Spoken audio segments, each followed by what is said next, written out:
We have Emma Wierma speaking on aquaculture workforce development. Thank you. Good afternoon. So again, my name is Emma Wierma. I'm from the University of Wisconsin Stevens Point Northern Aquaculture Demonstration Facility. So that's a big mouthful, so I'll be calling it NADF throughout the presentation. And my position is also in collaboration with UW Sea Grant Institute. So this follows quite nicely with Rachel's presentation, is this workforce development, who's going to uphold this industry. It's exponentially growing. We have some older folks here that might be retiring, so we need to figure out how we're going to get students in. Don't be offended. How we're going to get students in and really help uphold this industry. So we put this presentation together.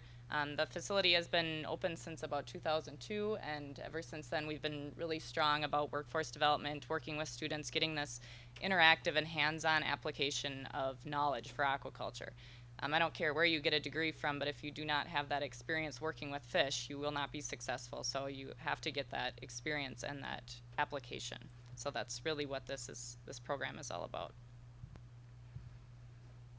I really like this quote. This is from Michael H. Schwartz, and he's a past president of World Aquaculture Society. And he stated in one of the past journals he says, "I believe the message is being sent by industry that we need to holistically enhance aquaculture education and training opportunities to meet current and future labor needs. The most common issue identified by all industry panelists is the lack of an available and qualified skilled workforce." So not only is there nobody to fulfill that duty, it's a lack of these skills.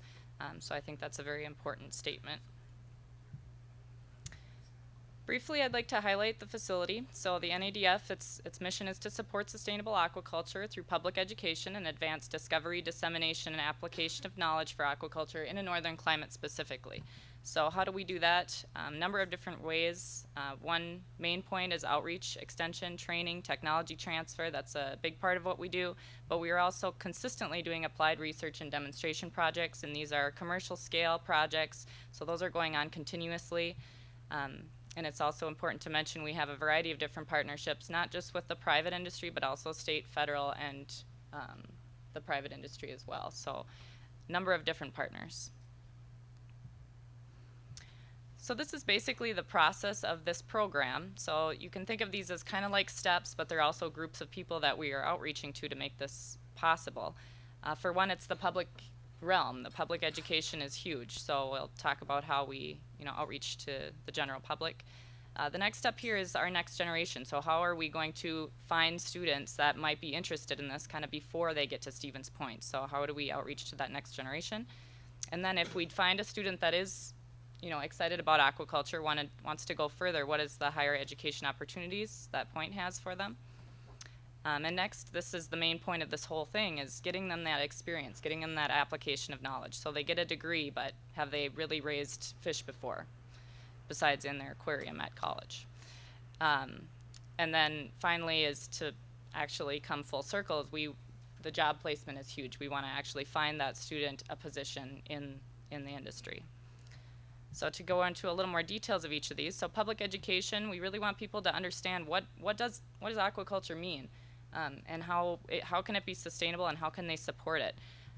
One thing that we do is hands-on interactive tours. So we really want to generate a positive experience, and not only students, they just make better pictures, but also with adults. I love these photographs. It really captures how excited these students are. A lot of them haven't even held a fish before. We have 5-year-olds come in, pre-K. We've had 50 kids come through at one time, and we really want to get an experience out of this. So we want them to be handling fish, feeding fish, looking at our sturgeon. A lot of people have never seen a sturgeon before.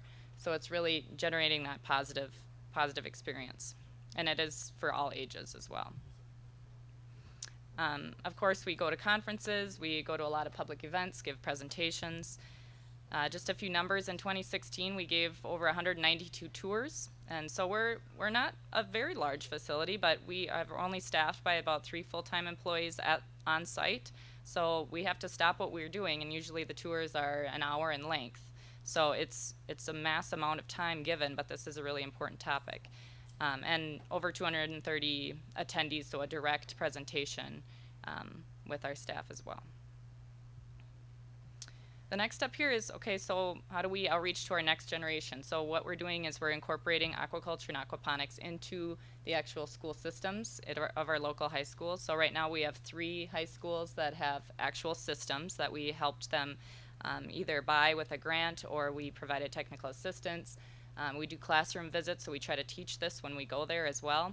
And then we're providing extra resources. So the idea is getting the STEM education, getting hands-on learning. The teachers love it. I mean, you can use this in your science class, in your plant biology class. It doesn't have to be a specifically aquaculture class, although they are now incorporating the actual aquaculture course into this as well.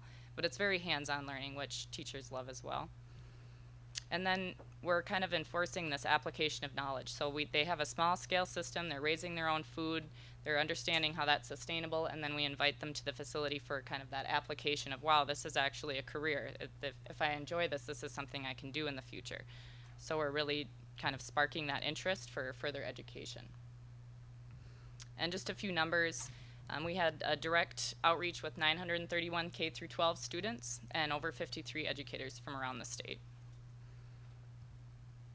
So what are the opportunities that Point has? So if they want to go on and get a degree in this or an education, Stevens Point was the first in Wisconsin to offer an undergraduate aquaculture minor. First accredited university in the United States to offer a full semester aquaponics course and a professional aquaponics certificate program. And that's in direct partnership with Nelson and Pade. And we also provide this hands-on training and internships for students that are going to Point. So we have 2 resource facilities now, one for aquaculture, the NIDF facility that I've been talking about, but also for aquaponics, we have an aquaponics innovation center that's located right alongside Nelson and Pade. So it's a really great resource for students if they're going into aquaponics specifically or aquaculture, or they could intern at both. And we also have a private industry partners internship opportunities. So we have strong partnerships with the private farms. So if they need an intern or extra help for the summer, we can provide them that intern. And depending on the year with grants, we can help that stipend, help with a stipend over the year as well. But then it gives the farmer some extra help over the summer when it's really needed. It gets the student some more hands-on opportunity at that farm, and then they can build that relationship. So if that farmer wants to rehire them in the future, he can, or she can. The last point here is, this is a picture of our SCADA system. This is our full facility, and to get the hands-on experience, I thought it might be nice to show you what the facility actually looks like. Who's been to the NADF facility? Only a couple people here? Oh, yeah, I know Bob. I know you have been.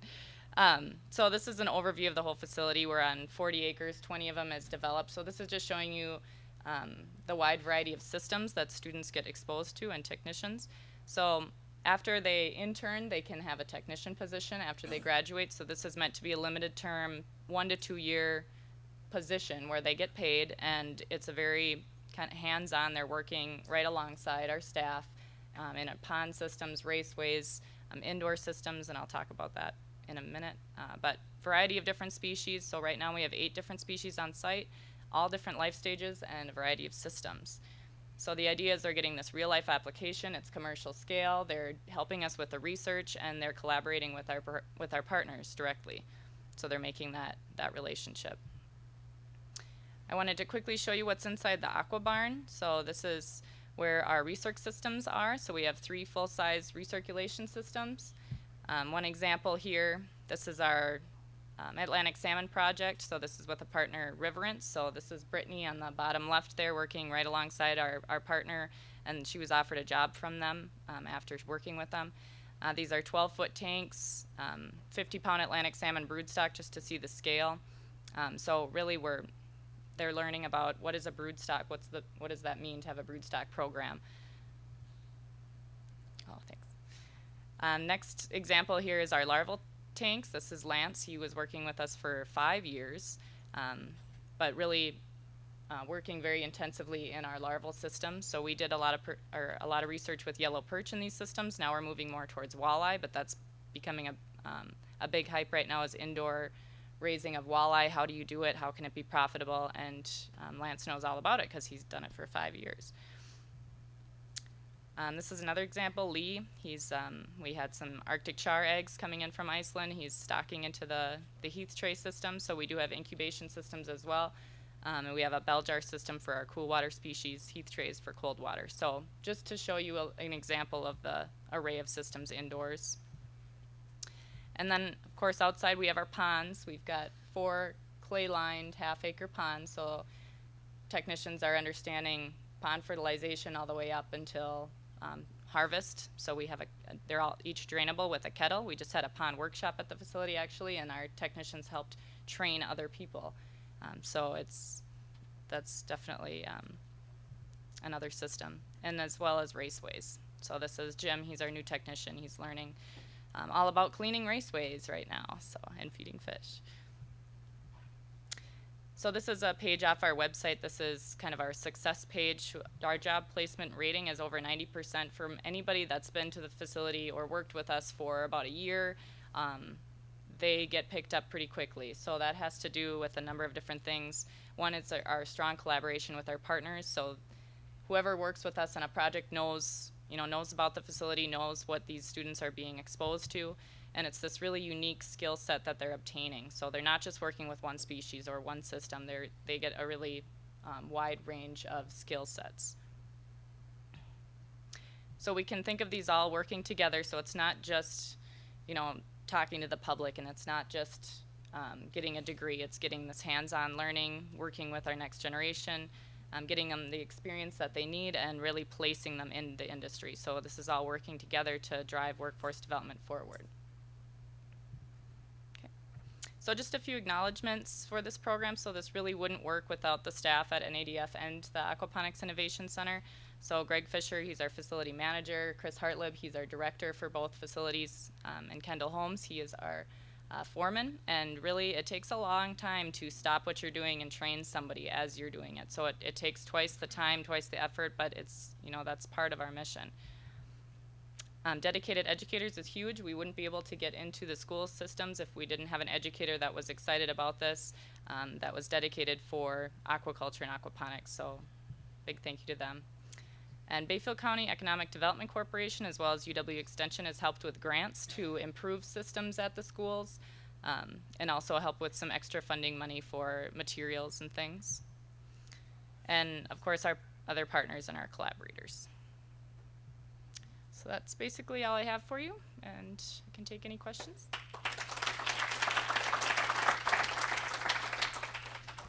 Yeah, Gary. On your job placement, well, you mentioned the one young lady, she went to Riverence, which is in Washington State, but do most of those people find jobs in Wisconsin? It depends on who we're working with. So Okay. it depends on, so a lot of our projects involve the partner to come to the facility and work right with the students, and then they kind of build that relationship. Okay. So that's kind of an odd one, but a lot just go, so Red Cliff Hatchery's right next door to us. Okay. So Lance went, he's their biologist now. Our other intern went there just because of ease, but it really just depends. Question. Anybody else? David? Who funds your internships? So it depends on a grant. So sometimes it'll be a 50% stipend, sometimes it might not be anything. So it depends on if we have extra funding available in our grants, basically. But we're thinking, we just had this conversation, we said we should put that in every grant we get, is that hands-on education for that internship, because it really helps the farmer, because it's not somebody that's completely qualified yet, so it helps with that extra stipend. Yes? Thank you, Emma. Thank you.